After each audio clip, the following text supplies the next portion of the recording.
DPW director, prior to promulgation of the regulations, will conduct a public hearing, hence the purpose of today's hearing. The intention is to hear from anyone who has any comments to make relative to the new stormwater management ordinance, which is being developed under the MS4 program, which is the municipal small municipal separate storm sewer system, MS4. This is a requirement of being in compliance with that law through the EPA under the Clean Water Act. And we will take the comments under advisement and within the next 30 days, issue the final regulations, either as presented or as modified by the results of this hearing. That's my introduction to the subject, and I'll now turn the program over to Amber Unruh from the DPW staff. Thank you, Dan. I'm just going to read in a brief overview of our draft stormwater management rules and regulations, and then we'll open it up to receive public comments. If anyone has provided comment prior to this meeting, I'll read those in at the end. These proposed regulations identify application procedures and standards for new development and redevelopment projects that will result in total land disturbance greater than 1 acre. The purpose of this article is to establish minimum stormwater management requirements and procedures in order to minimize damage to public and private property and infrastructure, safeguard the public health, safety, environment, and general welfare, protect aquatic resources and wildlife habitat, protect the quality of the health of the water resources, conserve groundwater supplies, and foster climate change resiliency. This article seeks to meet that purpose through the following objectives. Establish the Department of Public Works as the town department with the authority to ensure compliance with the provisions of the Barnstable Stormwater Management and Illicit Discharge Control Ordinance, Chapter 185 of the Code of the Town of Barnstable, and any regulations issued hereunder through a review process, inspections, monitoring, and enforcement. Establish administrative procedures for the submission, review, and approval or disapproval of stormwater management permits, the inspection of approved active projects, and post-construction monitoring. Establish decision-making processes surrounding new development and redevelopment projects that protect watershed integrity and preserves and/or restores the health of local water resources, such as lakes, ponds, streams, rivers, wetlands, embayments, and groundwater. And finally, ensure compliance with the requirements of the National Pollutant Discharge Elimination and Detection System, NIPD's general permit for stormwater discharges from the municipal separate storm sewer system, and other applicable federal and state mandates. Decisions on applications, stormwater management applications, will be made within 30 calendar days of receipt of a complete application for a stormwater management permit. Decisions will be made in writing for the approval with conditions, and disapproval of those applications. Decisions are subject to appeal. The process to date for adoption of these rules and regs is that the Town of Barnstable Department of Public Works has led the development of the Stormwater Management and Illicit Discharge Control Ordinance, which was adopted back in April, and the proposed draft Stormwater Management Rules and Regulations, with the support of the Planning and Development Department, Conservation Division, Building Department, and Town Attorney's Office. On April 4th, 2024, the Barnstable Town Council voted affirmatively to amend the code of the Town of Barnstable to include a stormwater management and illicit discharge control ordinance to Chapter 185 of the Code of the Town of Barnstable. To review a recording of that presentation, you can visit the town's webpage under Barnstable Government Access, Video on Demand, Town Council Hearing, April 4th, 2024, item number 2024-172. The proposed stormwater management rules and regulations were posted to the town website under the DPW webpage under office updates and made available for public comment on May 16th, 2024. And at this time, we will be taking those comments and under advisement for future adoption. And with that, we can take any public comments that there might be. Feel free to raise your hand or turn on your video, make yourself known to provide comment. Go ahead, Matt. I'll kick something off here, I guess. Thank For the you. record, Matthew Weddy, professional engineer with Baxter and I Engineering and Surveying. I did send in some comments last week, which I know you said that you would read in at the end. So just to kind of give some general thoughts on reviewing the draft. Just so real quick, just in addition to what I sent along. So 1 acre disturbed area, that is the threshold for both the regulations and a permit as far as 1 acre disturbed area. Anything under that would not be subject to this regulation. Is that correct? I guess that's a question, right? More of a question. Yes, the threshold is 1 acre of land disturbance on a site of common development.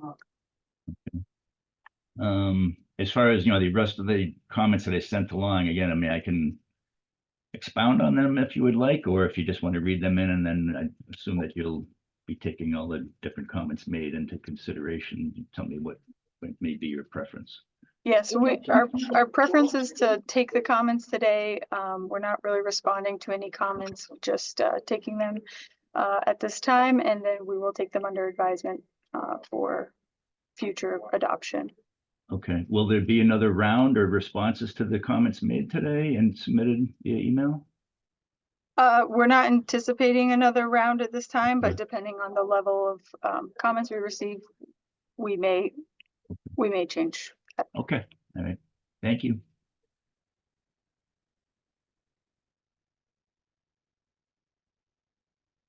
Does anyone else have comments? Go ahead, Ed. Oh, thank you, Amber. Hi, everybody. Thanks for inviting me. Ed Pesci of Pesci Engineering. And thanks, Griffin, for letting me participate in this.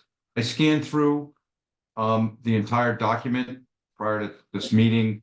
Had a question about fees. Have you published anything in regards to the fee structure that you'd be charging? Is that in here? I didn't see it, if it was. We do have fees associated with the application with this. I mean, knowing Matt Eddy, of course, and the fact that he's invited to this as well, and has already made some written comments, would you make his comments by any chance public or circulate them to us so that we're not repeating that stuff? But I'm sure he's made some decent comments about things. And Amber was planning to read the comments we've received written at the end, but it may be appropriate to do that now so we don't have duplications of comments, Amber. So maybe you want to just read those now. Right. Yeah. I had another comment about how you would. Can you hear me? How you would achieve the nitrogen loading, excuse me, the phosphorus loading standard, because there's a couple of ways to do it based on picking phosphorus. There's a EPA document that one other community used that I had to reference in the town of Dedham.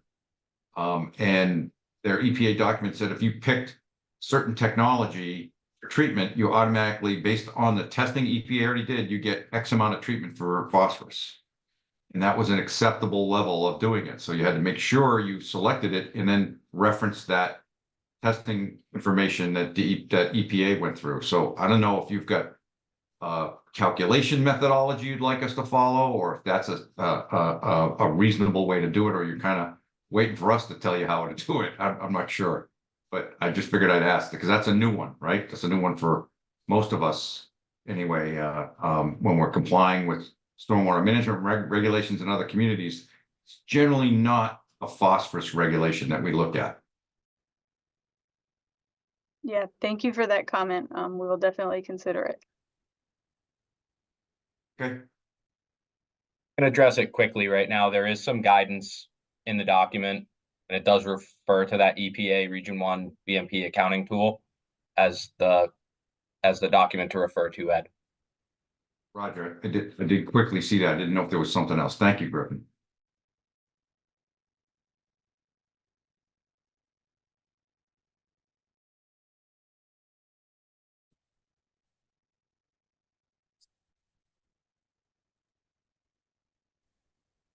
Any other comments? Rob Wilson? Oh, thank you. This is going to be a very disjointed comment, so I apologize. I've lost the copy that I was looking at. There was a line in the paragraph where it's talking about approvals of it, and it's the line appeared to me, and maybe a lawyer would say no, but it appeared to me that says that there was something about acre and above, and for multi-unit properties that kind of said it was going to be exempt. And I don't know, it seemed weird to me, and I apologize I don't have it, and I can't point it to you, so.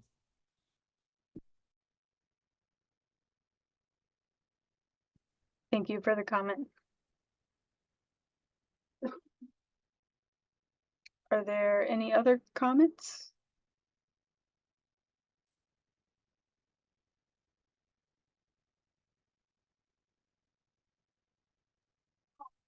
Well, I'll go ahead. Oh, Tara, did you have anything you wanted to say?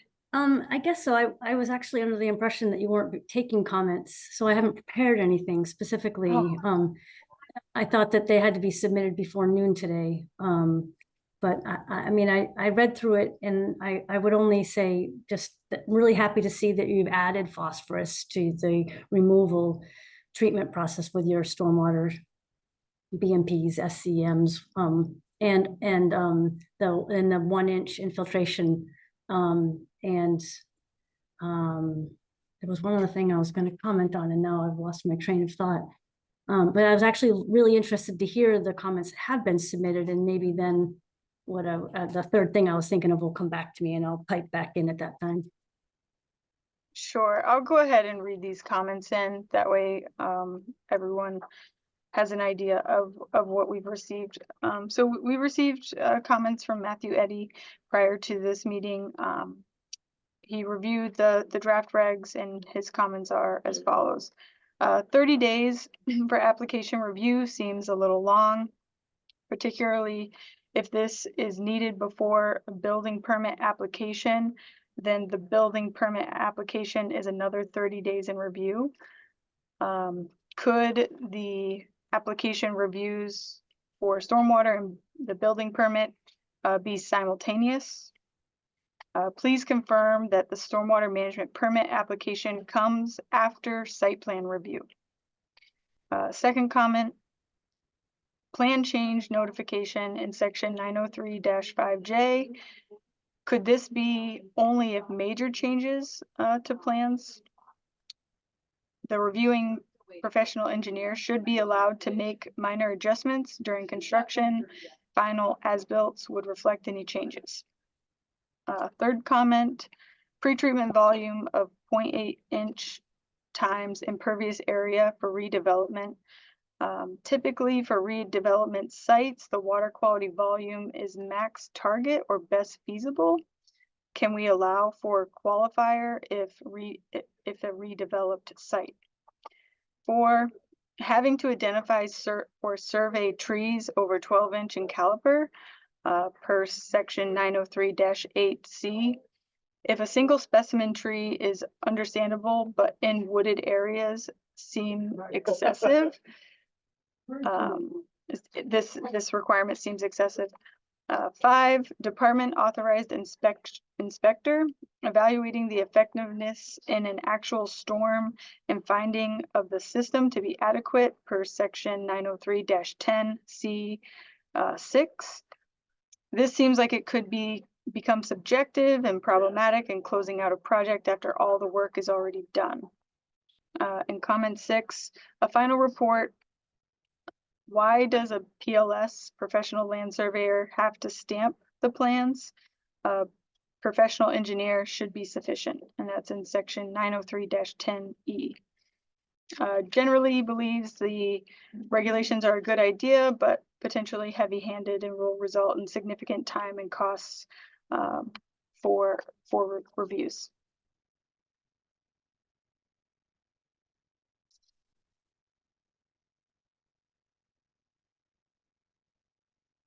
Are there any other comments that come to mind?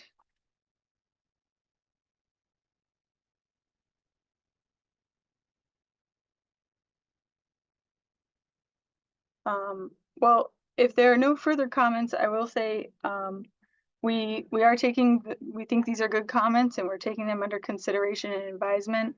We'll have to coordinate with other town departments as to clarifying some of the process within these rules and regulations. But as mentioned previously, you know, if we believe that we can revise these and bring them forward for adoption, we'll be doing that within the next 30 days. If a public hearing is required, we will be sure to issue that as a public notice. And thank you all for attending. Can I just ask another quick question? I've Yes. obviously scanned these, as I mentioned, and I think Matt's comments are pretty good. There are some things there. I think Matt asked the question about anything equal to or greater than 1 acre of land, the disturbance of 1 acre of land. Then you go on to say, but it can be disturbance of less than 1 acre of land, but it's part of a larger common plan of development or sale that may disturb an area equal to or greater than 1 acre. So if it's part of if it's a part of land for sale but not being disturbed, I don't know how you can qualify that as disturbance by just adding that. I think my only concern is that's going to be problematic. You're going to run into headaches with that too. But because if they're going to disturb more than 1 acre, they will. I mean, they will cross the threshold. If it's disturbing less than 1 acre, but it's part of a larger package for sale, but they're not disturbing it at that time, then I would think department, you know, the town action and the permit is not required. So I don't know why you think you need to add that, because you think you're gonna miss it or something. I didn't quite understand that. And that's just one comment. The second comment I have is process. I heard you say, Amber, that I know you probably don't know the answer to this, but I'll just ask. You got all these comments today, and I obviously have not done a thorough review of this, although this seems to be pretty comprehensive. You guys have been thinking about this for a while and did a lot of nice work putting it together.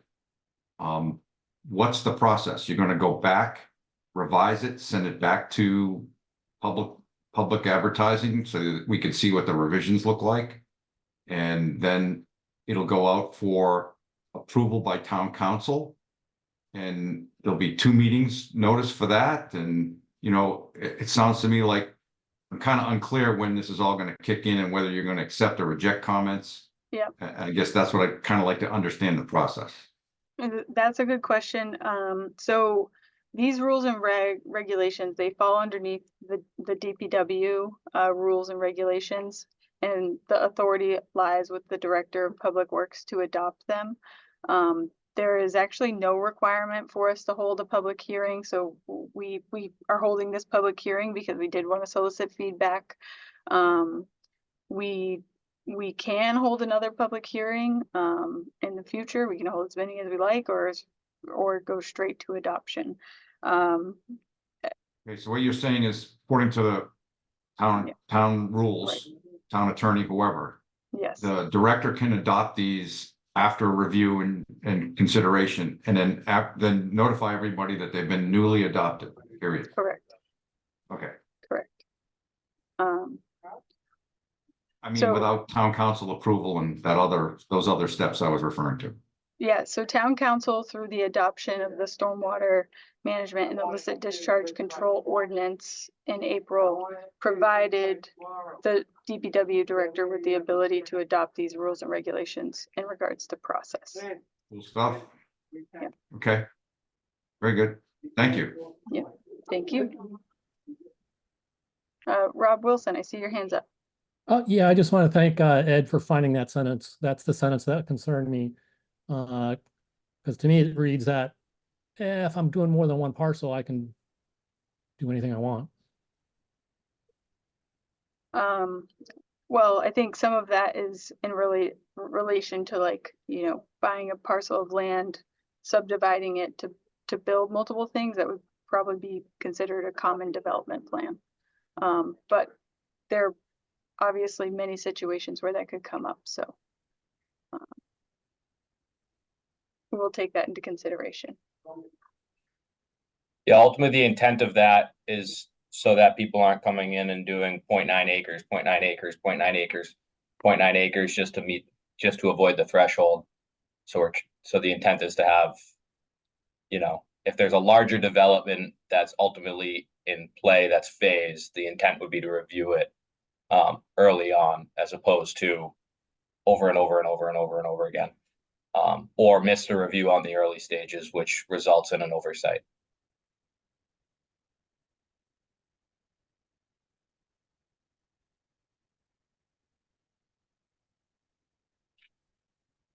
Any final remarks? Thanks very much. Yeah, no, I was just gonna say thank you very much to you for your time and letting us participate. We appreciate it.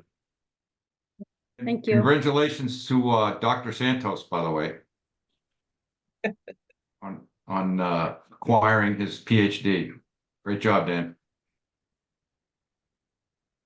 Thank you all for attending and providing your comments today. Appreciate it. Have a Thank you. good evening.